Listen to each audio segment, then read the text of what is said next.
Rain fell hard that afternoon, not the soft romantic kind but cold and punishing. Everyone was dressed in silk and smiling except one woman sitting alone on a metal chair in the open field. She was the bride's sister. She was ordered to stay there until the ceremony ended. Guests whispered and laughed. Her own mother turned away. Then a man stepped out of a broken old car wearing a cheap suit soaked by rain. People mocked him too. They called him poor and useless. But what no one knew was that within 1 hour this man would expose a lie that had ruled the family for years. He would stop the wedding. He would destroy powerful reputations. And the people who forced his wife into the rain would beg on their knees before sunset. Rain soaked through Emily Carter's dress in minutes. The thin fabric clung to her skin as the cold settled deep into her bones. She sat perfectly still with her hands folded in her lap because she knew any movement would draw attention, and she had already been humiliated enough. Around her the wedding guests laughed and chatted beneath the white canopy. Warm lights glowed softly above them. Music played low and cheerful. No one offered her a jacket. No one offered her a seat under the tent. The chair she was given was placed far from the aisle and even farther from the family table. It was not an accident. It was a message. Emily was the older sister. She had grown up in the same house as the bride Lily Carter. But today she was treated like a stranger. Or worse, like a shame the family wanted hidden. Their mother Margaret Carter had made the decision herself. She said Emily would ruin the photos. She said Emily looked cheap. She said Emily's husband was an embarrassment. And she did not want people asking questions. So Emily was told to sit outside until the ceremony ended. Rain or not. Emily remembered standing in the dressing room earlier that day. Her hair was carefully brushed. Her simple blue dress ironed perfectly. She had smiled nervously, hoping that today maybe things would be different. Maybe her family would be proud. But Margaret had looked her up and down with disgust and said, "You are not sitting with us today." When Emily asked why, her mother leaned closer and whispered, "Because you married a failure." That failure was named Daniel Wright. Emily met Daniel 7 years ago at a community library in Ohio. She was volunteering and he was repairing old computers for free. He spoke softly and listened deeply. He never bragged. He never complained. When Emily told her family she was dating him, they laughed. When she married him, they refused to attend the courthouse wedding. Daniel had no fancy job. No rich parents. No luxury car. He wore the same watch for years and drove a car older than most people's phones. To the Carter family that meant one thing: worthless. Lily, on the other hand, had done everything right. She married Thomas Reed, a rising real estate developer with connections and confidence.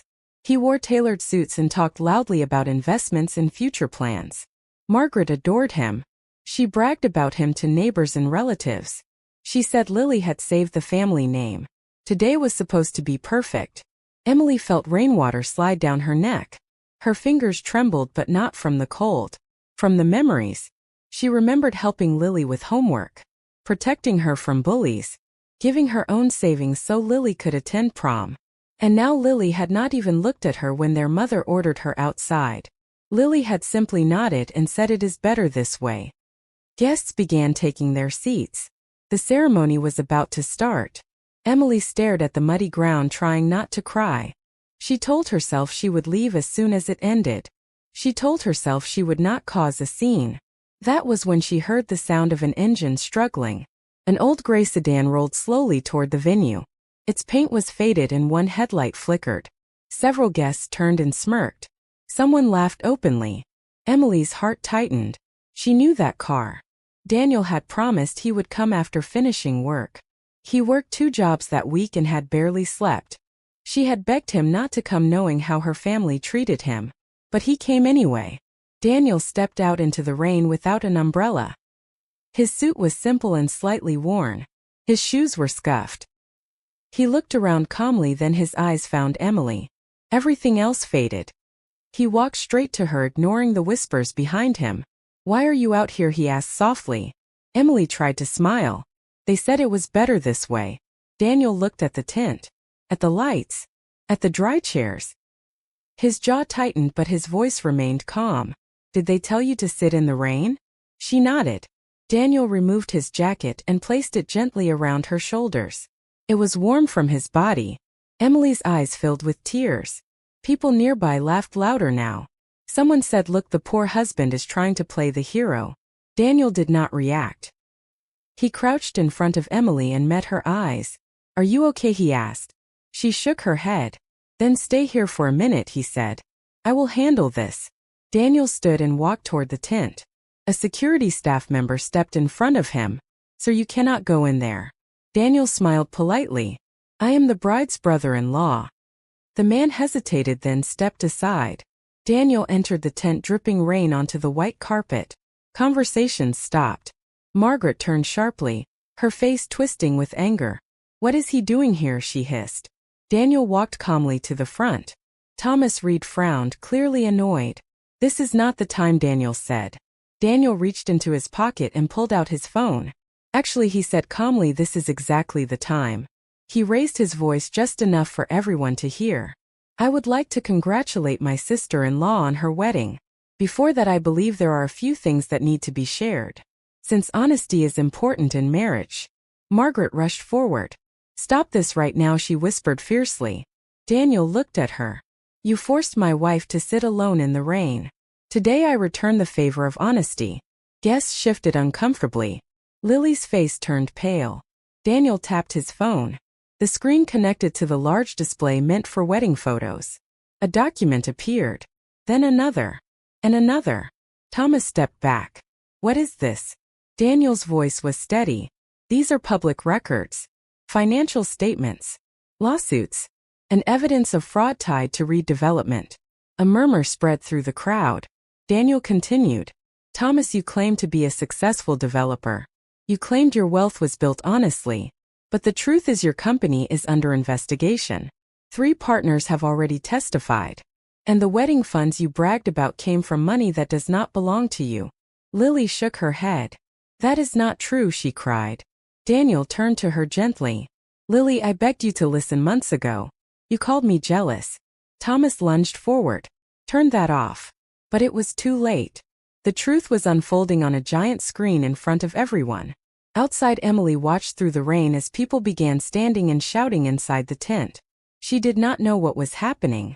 She only knew that Daniel had stood up for her. And this was only the beginning. Rain continued to fall as Emily watched confusion spread beneath the wedding tent. Voices grew louder. Chairs scraped against the ground. She could not hear words clearly, but she could feel the shift. Something had broken. Something important. Inside the tent, Margaret Carter was shaking. Her perfect day was collapsing. She grabbed Lily's arm, whispering angrily, telling her to stay calm, to smile, to let it pass. But Lily's eyes were locked on the screen. Her breathing became shallow. The man she was about to marry stood frozen, his confident posture gone, his face drained of color.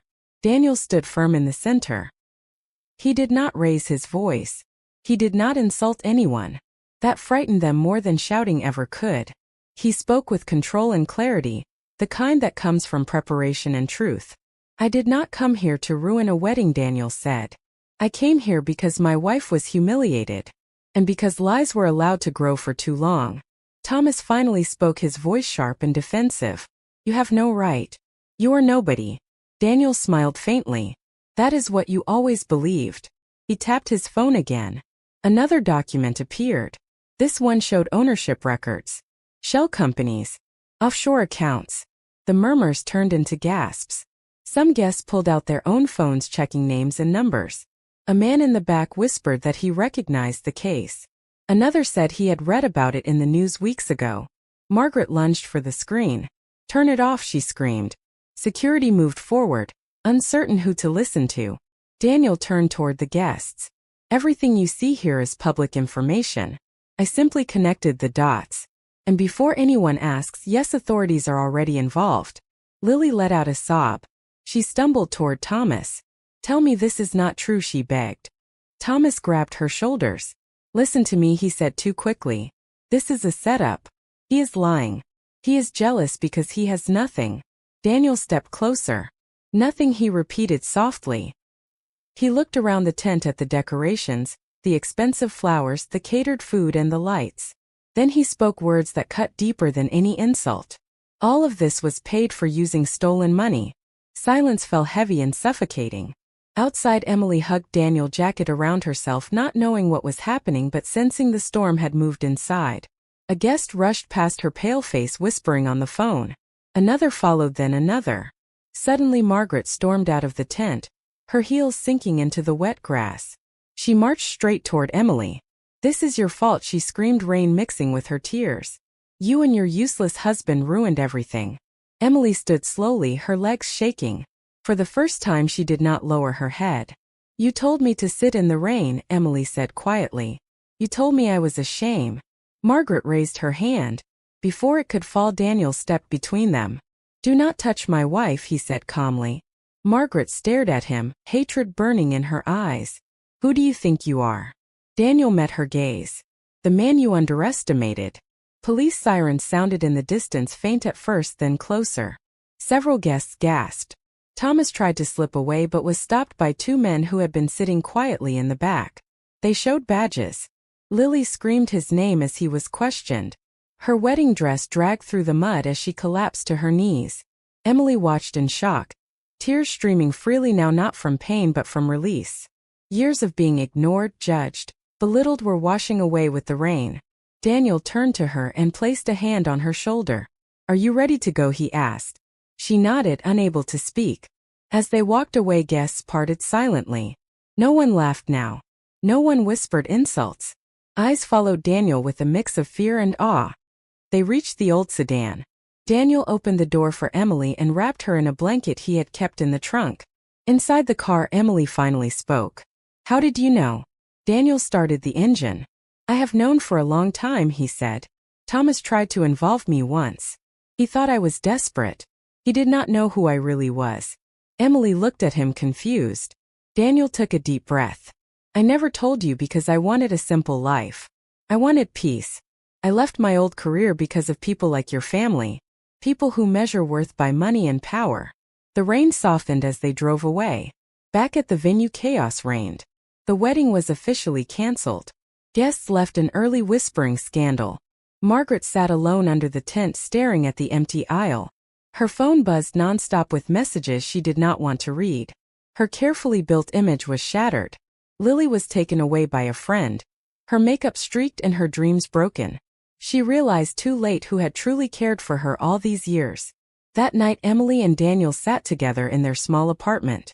The warmth felt unreal after the cold rain. "I am sorry," Emily whispered. "I should have listened to you when you said my family was toxic." Daniel squeezed her hand. "You loved them. That is never wrong." She looked at him with new eyes. "Who are you really?" she asked softly. Daniel smiled gently.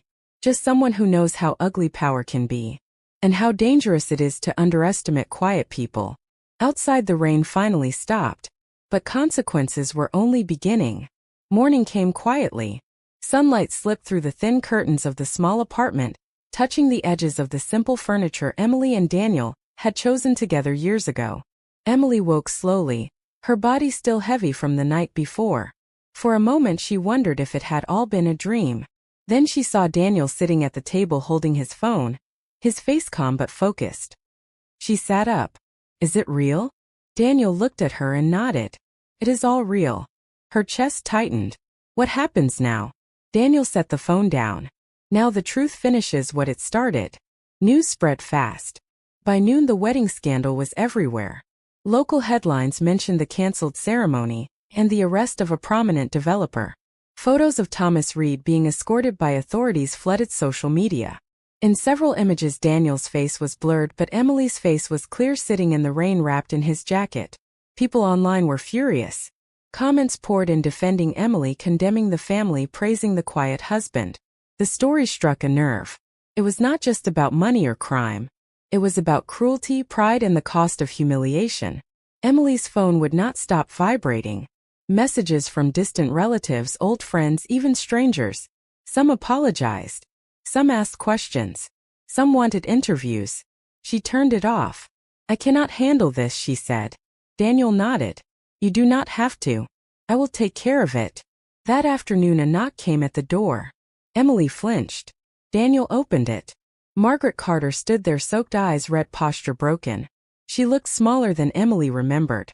"Please," she whispered. "I need to talk." Emily's heart pounded. Years of pain surged forward. Daniel looked at Emily silently asking permission. Emily nodded. Margaret stepped inside glancing around the modest apartment. No luxury. No decorations. Just warmth and order. Her lips trembled. I did not know what she said. About Thomas. About any of it. Emily crossed her arms. You knew how you treated me. Margaret looked down. I thought I was protecting the family image. Emily's voice shook. You destroyed your family instead. Silence stretched painfully. Margaret finally looked up. The police questioned me this morning. Reporters were outside my house. Everyone is talking. I lost friends. I lost respect. Emily felt a strange calm. For the first time her mother's words had no power. Margaret turned to Daniel. Why did you wait until the wedding? Daniel replied evenly. Because you never listened before. And because my wife deserved to be seen. Margaret's eyes filled with tears. I'm sorry, she said to Emily. I was wrong about you. About him. Emily studied her mother's face, searching for sincerity. She saw fear, regret, and something else. Shame. I forgive you, Emily said quietly. But forgiveness does not mean forgetting. Margaret nodded slowly. I understand. She left without another word. Days passed. Investigations deepened. More names surfaced. Redevelopment collapsed. Investors sued. Thomas's crimes were worse than first revealed. Money laundering, bribery, intimidation. Lily testified against him. Lily called Emily late one night. Her voice was hollow. I ruined everything, Lily said. I chose wrong. Emily closed her eyes. You chose what you thought was right. Lily sobbed. He warned me about Thomas. You warned me. I was ashamed of you. Emily swallowed hard. I know. Can we ever fix this? Lily asked. Emily paused. I do not know if she answered honestly. But healing starts with truth. After the call, Emily sat quietly.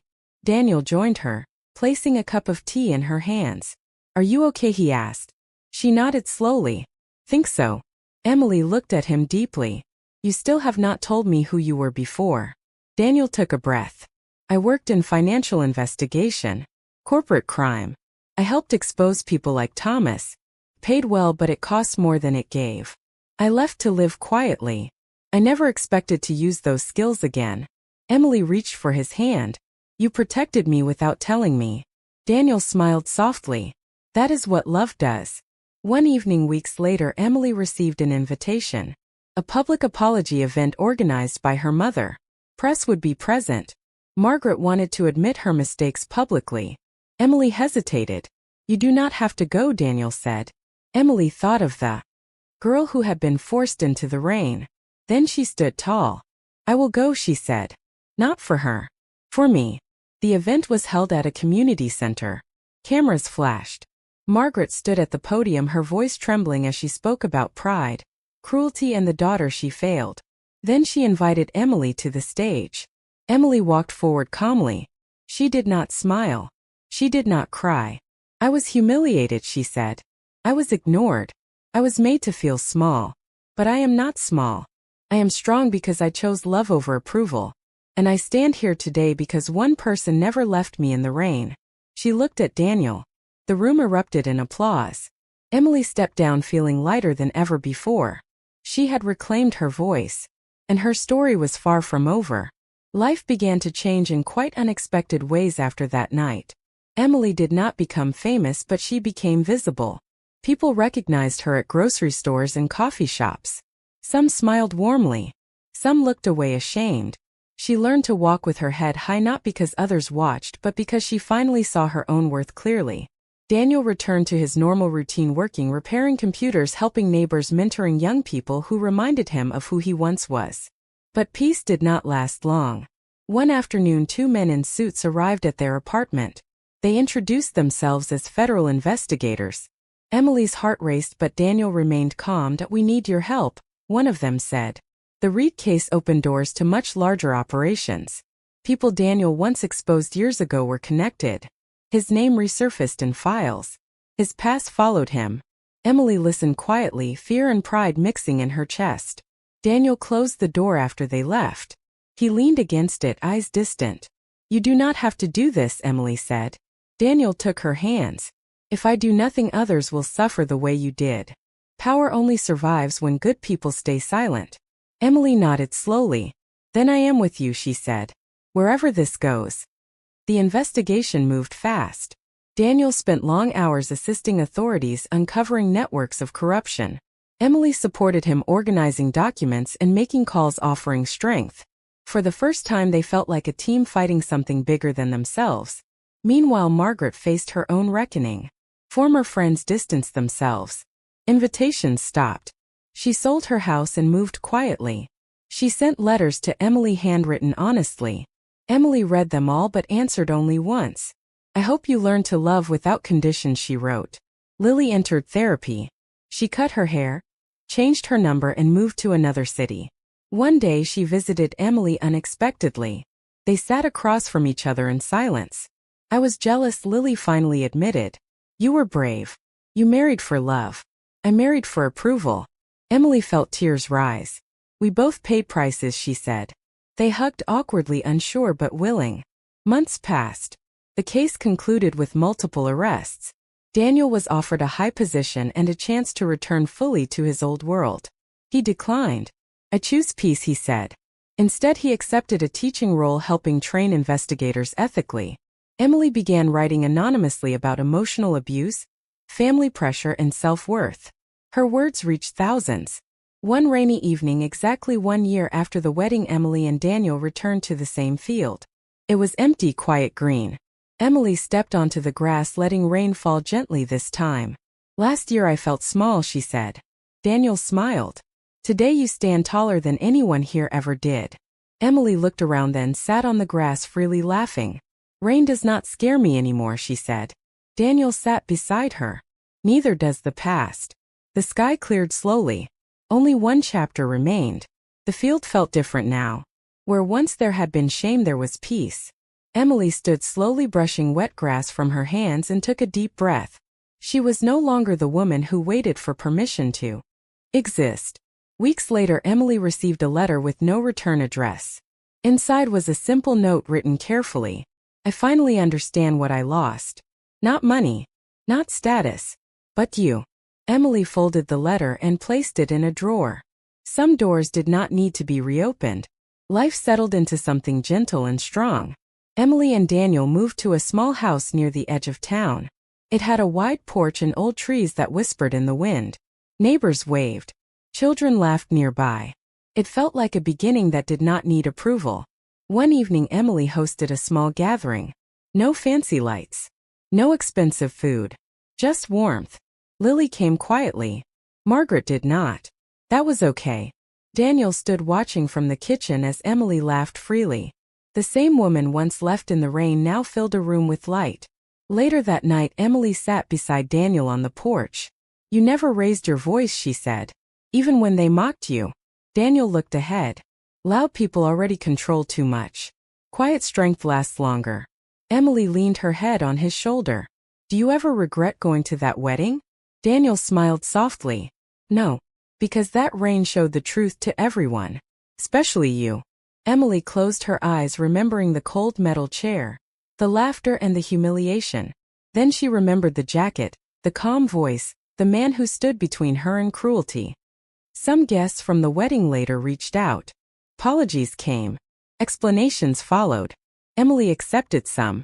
Others she let go. Healing did not require everyone to understand. Years passed. Emily's writing gained attention. She revealed her name eventually. She spoke at events about emotional abuse, family expectations, and choosing self-respect. People listened because her story was real. Daniel continued teaching. Students admired him not for power but for integrity. One afternoon, Emily received a message from a young woman. I was forced to sit outside at my own family event. I almost left. Then I remembered your story. I stayed strong. Emily smiled through tears. That night, rain fell again. Emily stepped outside without fear, letting it wash over her face. Daniel joined her. Rain is not punishment anymore, she said. No, Daniel replied. It is just water. They stood together, grounded, unashamed, and unbroken. Some weddings end in celebration. Others end in truth. And sometimes the woman left in the rain is the one who walks away richest of all.